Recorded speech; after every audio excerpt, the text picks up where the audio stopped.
Toot toot ah beep beep, make way for the Queen of Disco.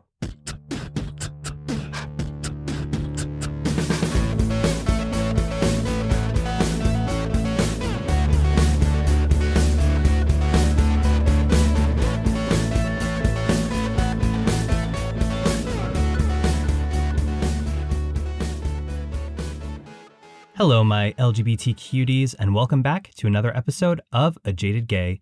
I'm Rob Lovelace, and today I'm a non-jaded gay because I think in past episodes I talked about this a little bit.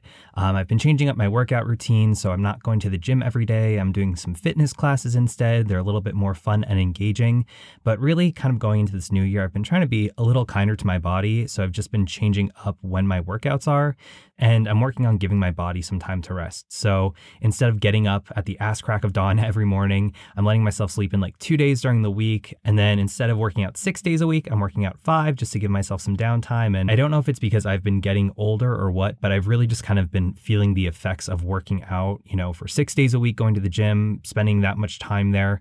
So I've really been trying to do shorter, more impactful workouts and give my body the rest it needs and really listen to what it needs. And it was kind of scary to do that at first because, I'm so OCD and routine. So I was afraid that if I changed up my workouts or the frequency of working out, would that change my body? But I mean, I don't feel like I've noticed any changes. I think everything's still the same. But the most important thing is I feel energized and I feel good. And, that's the most important. Anyway, taking it from the gym to the discotheque, I am super excited for another episode of our Gay Icon series.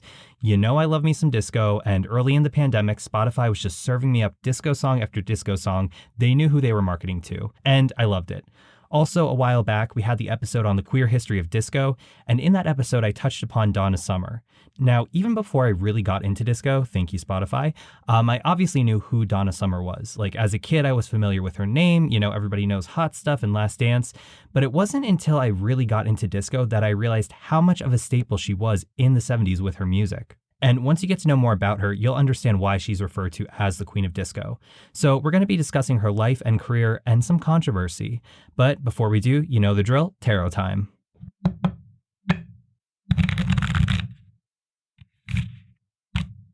So for this episode, we drew the Tower in reverse, and this is kind of a scary looking card. Basically, you're looking at obviously tower, that's struck by lightning. Some of the tower is falling away. There's a fire going on, and there's two people who have seemingly jumped out the window and are falling. Now, while this is a really scary looking card, it's really just indicating that you're really just taking a leap of faith and moving on to something else. So something, in this case, the tower, is being destroyed or falling away. That's kind of forcing you to take a leap of faith into whatever the next chapter may be. And it's the unknown, but it's a little scary. And that's why it's a major arcana card, because it's pretty impactful. Now, when we draw this upright, it's typically tied to upheaval and sudden change, but when we draw it in reversed, it's actually indicating that we're hanging on and we have the fear of letting go, and the change we're experiencing, it's a little bit more subtle than suddenly being thrust into a new situation. So the tower is number 16, and in numerology, we add that together, 1 + 6 = 7, so it's connected to the chariot, and again, that's kind of that transformative, energetic number.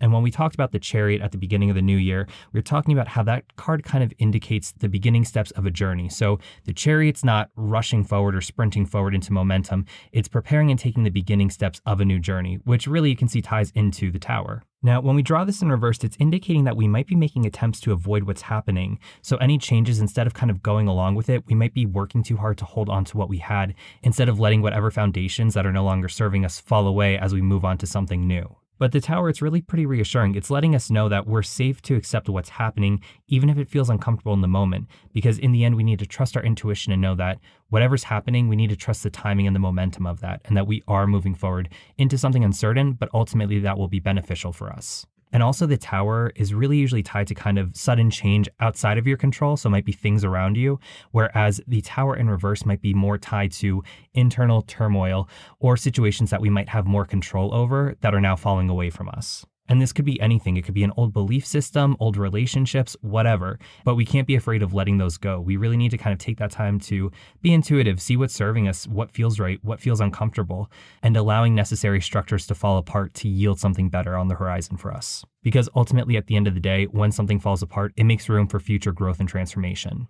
And speaking of towers and castles, let's talk about the Queen of Disco. But as a quick refresher from the queer history of disco, remember, disco is short for discotheque, which is a French word which originally meant a library of phonograph records. And discotheque was used to classify certain types of nightclubs in Paris in the 1940s during the Nazi invasion. Previously nightclubs, they usually had bands performing live music, but because of the war and limited resources, they resorted to bringing in record players and playing jazz records. And then that sound eventually evolved and new music genres emerged, including R&B, soul, funk, and go-go. So these discotheques in Europe started playing these new genres, which created a trend of discotheque dancing, which was soon adopted in the United States as early as 1964. And the early origins of disco, before it was commercialized, was seen as being inclusive of all races, genders, and sexual orientations. And for gay men specifically, disco was a safe haven because at the time, there were still police raids on gay bars. So in the early days, private discotheques allowed gay men to dance together without the fear of being arrested. Disco then entered the mainstream around 1974 and really took off in the late 1970s.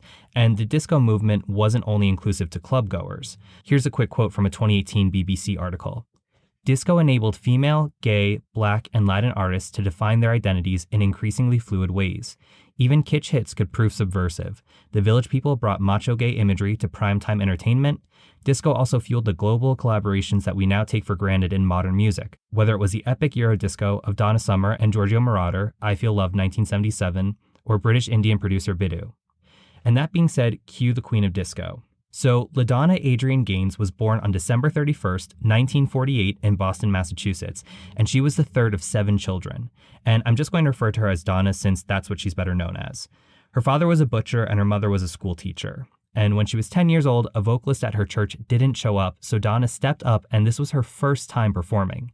In high school, she performed in musicals, and just weeks before graduating, she left for New York City and joined a blues rock band called Crow. A record label was taking a look at them, but passed on signing the group since they were only interested in the band's lead singer, and the group eventually broke up. So Donna stayed behind in New York, and she eventually landed the part of Sheila in a musical called Hair.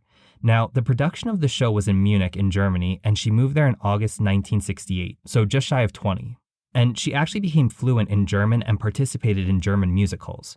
That year, she released her first single, Aquarius, under the name of Donna Gaines. The single was a German version of the song from the musical Hair. And in 1969, she released the single If You Walkin' Alone, and in 1971, she released a remake of the 1963 hit song Sally Go Round Roses by the Janettes. Around that time, she also moved to Vienna, Austria, and joined the Vienna Volksoper, which is an opera house. She also toured with an ensemble vocal group called Family Tree.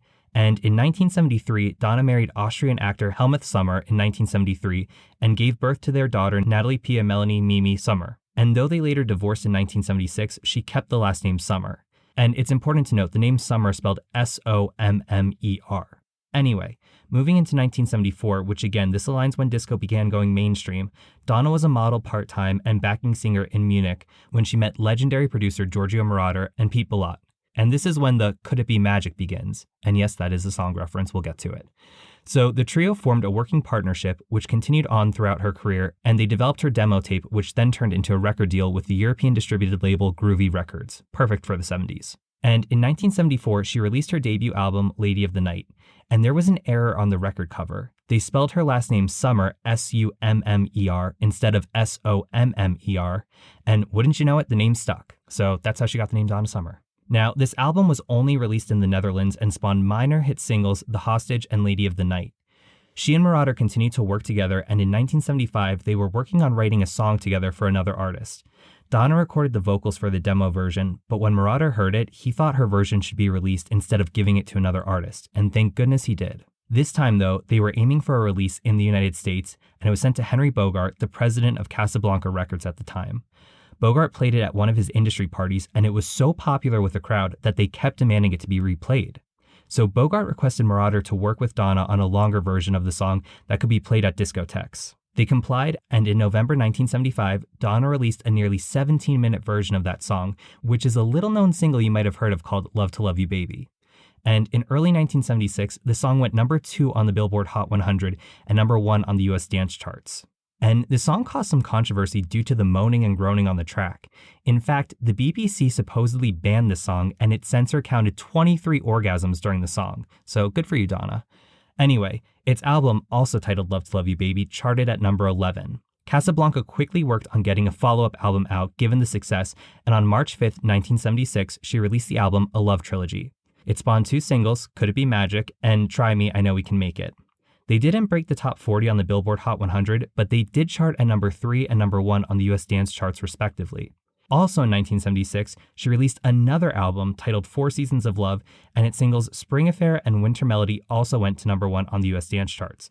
And I love this album. It is great. I mean, when you play it, for all the gays who love Lady Gaga's Chromatica, specifically the Chromatica 2 transition into 911, you would love this because we have Spring Affair. It's fun, it's sexy, you can dance to it, and it transitions right into Summer Fever, which is a very sexually charged, aggressive dance song. Love it.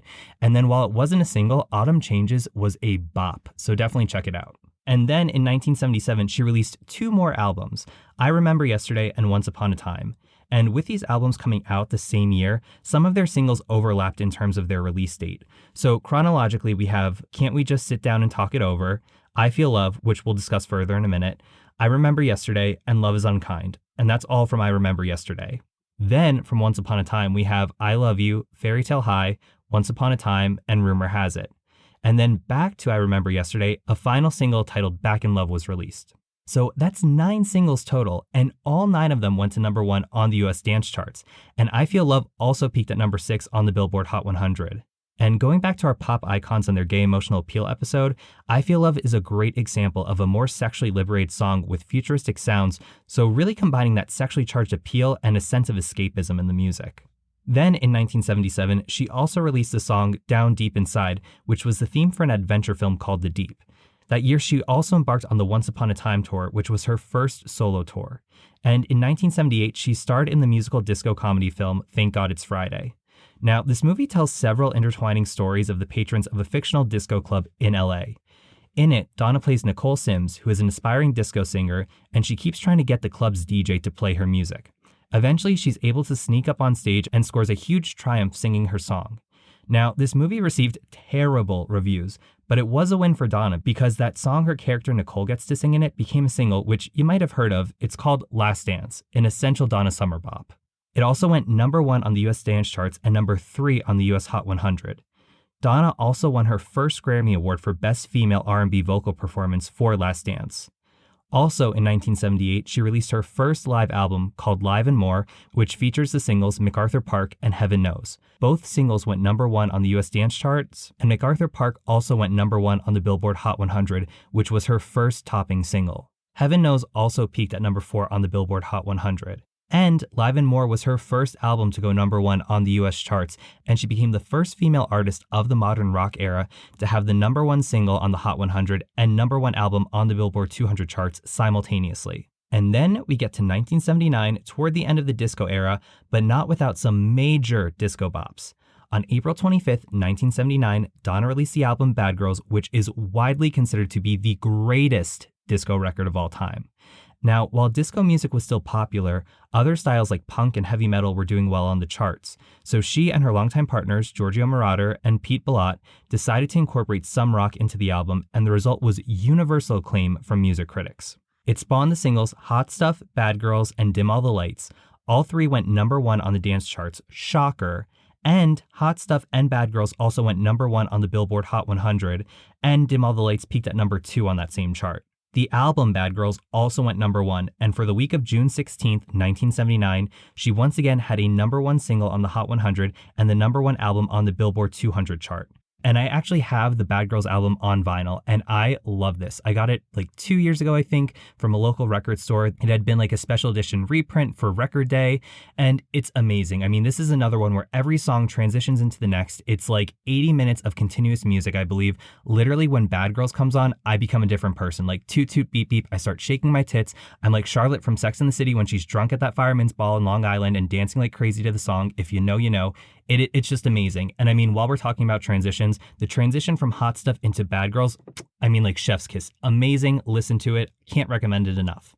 Anyway, in October of 1979, she released her first greatest hits album, which spawned the singles No More Tears, Enough Is Enough, which is a duet with Barbra Streisand, and that went on to number 1 on both the US dance charts and the Hot 100. And the second single, On the Radio, went number 8 on the US dance charts and number 5 on the Hot 100. Now, for those of you who listened to the Queer History of Disco episode, you probably remember that the decline of disco was pretty quick. It had become the most popular genre of music for about a decade, and some people were sick of it, which resulted in anti-disco sentiments such as disco sucks and death to disco. And on July 12, 1979, Disco Demolition Night happened at Comiskey Park in Chicago. Radio DJs Steve Dahl and Gary Meyer had approached the White Sox with an idea for a comical anti-disco event as a form of satirical retaliation against the reformatting of radio stations that changed from rock music to playing only disco. They advertised that they would offer 98-cent tickets for anyone who brought a disco record, and then they would collect these records, put them in a dumpster, and blow it up. And I think I said this in the Queer History of Disco episode, but I'll say it once again. White straight men and explosives, what could possibly go wrong? So they expected around 15,000 people and instead sold out with 40,000 people in attendance and approximately 40,000 more outside the park. It was a doubleheader that day, and after the first game, Dahl made his way to center field and set off the explosives, which not only destroyed the records, but also left a large hole in the outfield. And the crowd was so fired up that an estimated 7,000 attendees stormed the field and chaos ensued. Things were set on fire, baseball equipment was stolen, and police actually had to arrive at the scene in riot gear. And ultimately, 39 people were arrested. And just for reference, on July 21st, 1979, the top 6 records on the US music charts were disco songs. But by September 22nd, only 2 months later, there were no disco songs in the US top 10 chart. Talk about autumn changes. And a lot of big disco names had trouble extending their careers after this decline. So now going into 1980, Donna released 3 more singles from Bad Girls, but none of them charted on the US dance chart. And only one of those, Walk Away, charted on the Hot 100, peaking at number 36. Also, in 1980, she left her longtime record label, Casablanca, and signed with Geffen Records. Apparently, part of this move was because she was upset. She wanted Dim All the Lights to go number 1 on the Hot 100 because she was the sole songwriter for that song. And part of the reason it was believed it didn't go number 1 was because Casablanca president Neil Bogart hurried to get the No More Tears Enough Is Enough duet with Barbra Streisand to be released as a single. So it competed with that and didn't give them enough time to promote Dim All the Lights to go number 1. Also, apparently she felt that the label exploited her by creating a sensual image, which she wasn't comfortable with, and during this time, she actually rediscovered her Christian faith. Anyway, in 1980, under Geffen Records, she released the album The Wanderer, which was more new wave and dance rock, and it peaked at number 13. Its lead single, also titled The Wanderer, peaked at number 8 on the US dance chart and number 3 on the Hot 100. Which, I've heard this song, and I don't really get it. Not that impressed. I mean, nothing bad about it, but definitely not the Donna Summer we all know and love. Anyway, the album spawned 3 additional singles, Cold Love, Who Do You Think You're Foolin', and Looking Up, all of which peaked at number 8 on the US dance chart. The first 2 were moderately successful on the Hot 100, but Looking Up didn't chart at all. And in 1982, she released another album titled Donna Summer, which peaked at number 20. Its lead single, Love Is in Control, Finger on the Trigger, peaked at number 3 on the US dance charts and 10 on the Hot 100. It spawned 3 additional singles, but none of them charted on the US dance charts. And then in 1983, she released the album She Works Hard for the Money, which peaked at number 9, and its lead single of the same name peaked at number 3 on both the US dance charts and the Hot 100, and I'm sure you know that song. And while the album may not have performed as well as Bad Girls, its place at number 9 on the charts was the highest chart position of any female artist that year. And it's important to note that the music in 1983 was pretty male-dominated. Now, here's where things get a little controversial, and it's hard to know what's true and what's not. As previously stated, Donna rediscovered her religion after parting ways with Casablanca, and I believe she considered herself to be a born-again Christian. And at a 1983 performance in Atlantic City for her She Works Hard for the Money tour, she supposedly made some anti-gay remarks, but there are a few different accounts of what happened.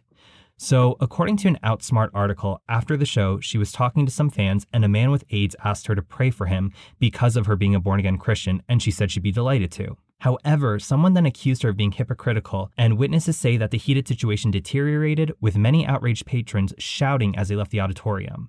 Now, I don't know if she was called a hypocrite because as a Christian she wasn't supposed to be praying for gay people with AIDS, or because of her status as a gay icon she wasn't supposed to be Christian.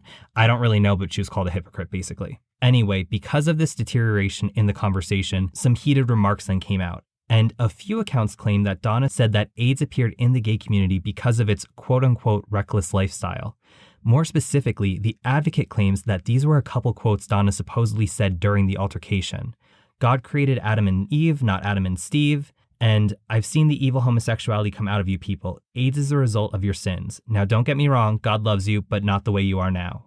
And understandably, this caused major controversy. For starters, those are terrible homophobic things to say, especially during this time in the AIDS crisis where there was so much unknown and so much fear and so much pain and suffering. But what is really salt in the wound there is that Donna Summer is considered a gay icon, and many claim that the gay community was the reason for her success since disco has very queer roots. These claims were then published in the Village Voice, and although her publicist denied the claims, Donna never responded to them, which didn't sit well with many. Now, whether it was the change in music or the controversy, Donna's career waned throughout the 80s, and her next two albums didn't do much. There was 1984's Cats Without Claws, which peaked at number 40, and 1987's All Systems Go, which peaked at 122. In 1987, Donna and her second husband, Bruce Adano, were visiting the south of France, and he heard a song by Rick Astley and suggested Donna collaborate with Stock Aitken Waterman, the production team behind Astley. And this trio had also been making hits for Bananarama and Kylie Minogue, Queen. And remember, in the late 80s and early 90s, the disco sound was emerging in synth pop and dance music. Anyway, the suggestion from her husband came after he read Edward J. Bernard's review of her All Systems Go album. And Bernard wrote, "Now disco's back in vogue, Donna would be better served teaming up with SAW. Her powerhouse lungs were made for just that kind of over-the-top production, and not the wimp rock she now chooses to make." And the result of that conversation led to the album Another Place in Time, which was released on March 20th, 1989. Now, supposedly at the time, Donna had no management team, so she and her attorney had to negotiate for a US label release, and Atlantic finally released the album in the US the following month. The album charted at number 53 and produced 5 singles. However, 3 of them did not chart. But lead single This Time I Know It's For Real peaked at number 5 on the US dance charts and number 7 on the Hot 100, and I love that song. And the other single, Love's About to Change My Heart, peaked at number 3 on the US dance charts and 85 on the Hot 100. Now, going back to her past controversy, in the summer of 1989, Donna wrote a letter to ACT UP, the international grassroots political group working to end the AIDS pandemic, and she did this in an effort to mend her divide with the gay community. And here's the letter.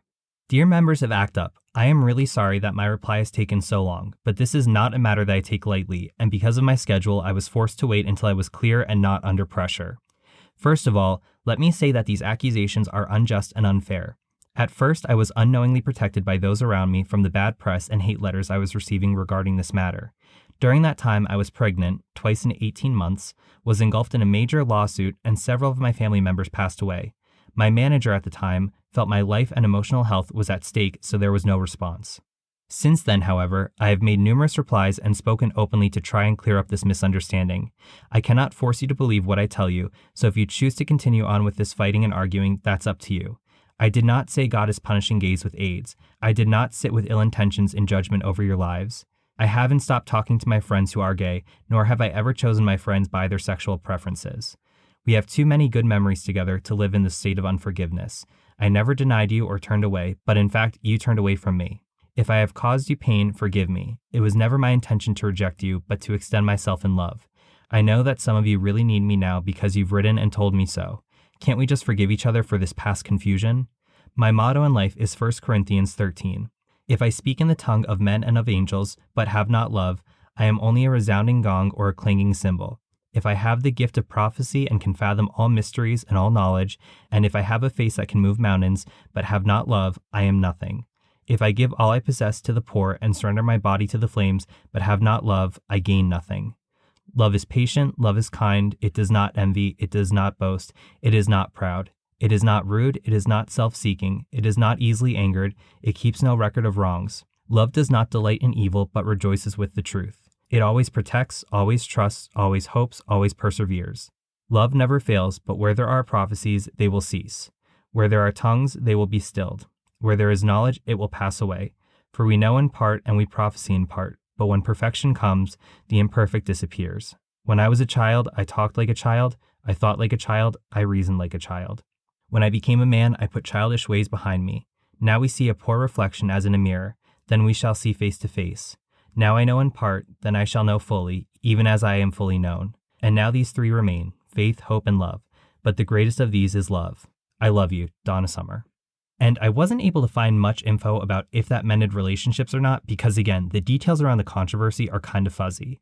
But she released another album under Atlantic in 1991, Mistaken Identity, although it didn't chart at all. Her next 2 albums were released under Mercury, 1994's Christmas Spirit and 1996's I'm a Rainbow, although neither of those charted either. Her only charting single during this time was 1991's When Love Cries from her Mistaken Identity album, and that single peaked at number 77 on the Hot 100.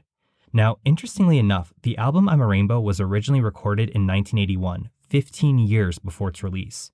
It was meant to be the follow-up to The Wanderer, but there were a few things going on.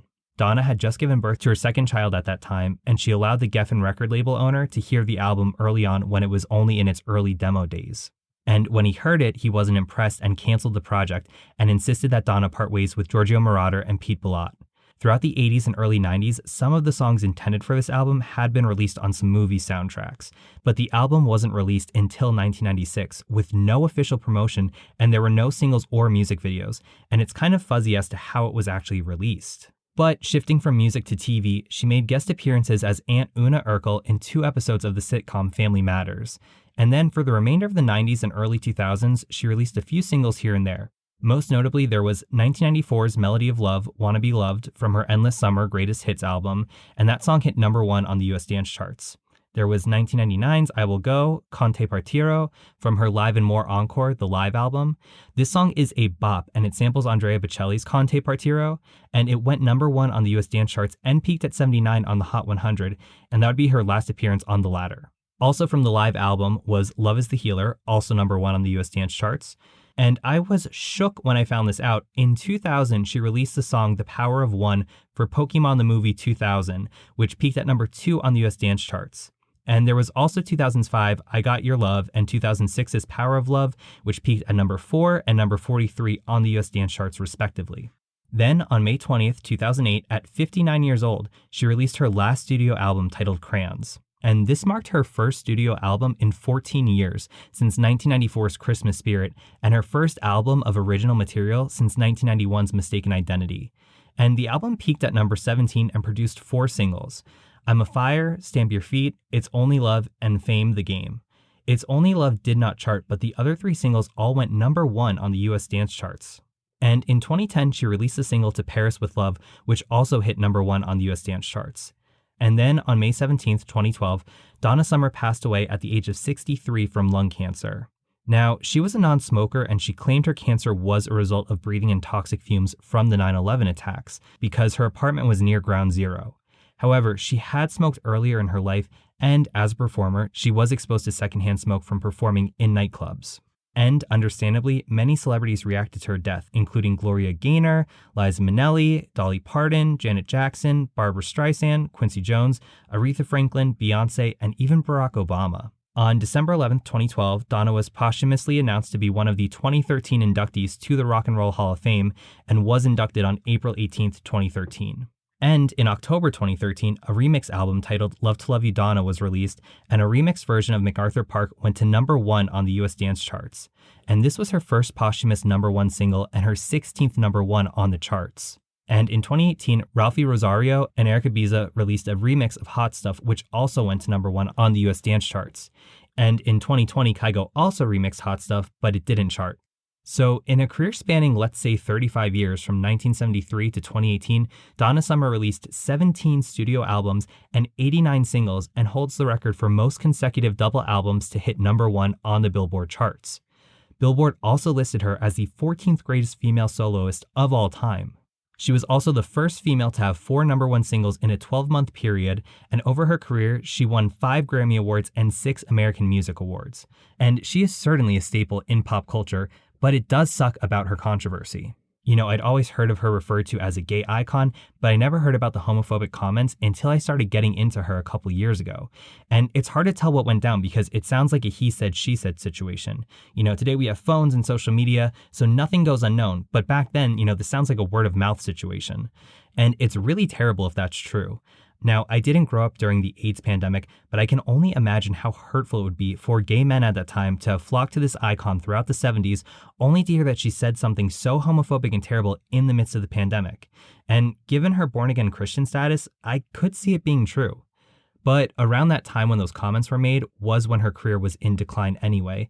And I think the Donna Summer we view as the pop icon, the gay icon, is the Donna Summer we knew in the 1970s as the Queen of Disco. After all, it was in that time when she kept the gay community dancing in the disco clubs, which were an inclusive space where we could feel sexually liberated and free from politics. So from that perspective, I would still consider the 1970s Donna Summer to be a gay icon. And tying it back to the tarot, I see a few connections here. One with Donna Summer herself, I could see, the tower in reversed being symbolic of her breaking away from Casablanca Records, with her feeling like she was being exploited for an image she was never comfortable with, changing up her sound, changing up her management. So letting go of the past and moving on to a new situation. And for the disco music itself, I could see that shift as, disco kind of fell out of popularity in the 70s. It reemerged in the late 80s, early 90s, and the disco sound has really become pretty big within pop music in the past couple years. And then for ourselves emotionally as gay men, there was a lot going on in that time.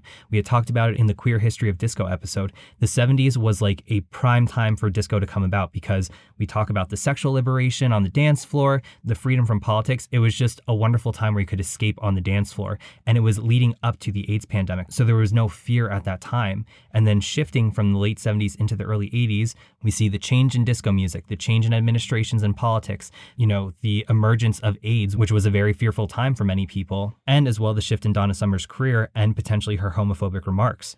So at that time, going from the late 70s into the early 80s, gay men had to reassess what was serving them and what wasn't, and kind of leave those earlier foundations and go into the unknown, hoping for the best. So quite a bit of parallels there. And unfortunately, I feel it's not very fun to end on because, again, I love to think of Donna Summer as, the disco queen in the 70s with the fun, sensual music, not the heavy homophobic remarks in the AIDS pandemic. But again, I think if you listen to her discography, especially the earlier days, it is really fun. And I've actually put together a playlist of my favorite Donna Summer songs in the show notes, so you can check that out. And it's only fun stuff. So when you listen to those songs, hopefully that leaves you feeling uplifted, inspired, maybe a little sexy. Nothing wrong with that. But yeah, and I'd love to hear your thoughts on Donna Summer. So feel free to reach out with any feedback or questions, rob@ajadagay.com. Please remember to rate, review, and subscribe. I could really use those reviews on Apple Podcasts and Spotify, so thank you. You can follow the podcast on Instagram, TikTok, YouTube, and SoundCloud @ajadagaypod. You can also support the show and become a monthly donor for as little as $1 a month on Patreon @ajadagaypod. And remember, every day is all we have, so you got to make your own happiness. Bye!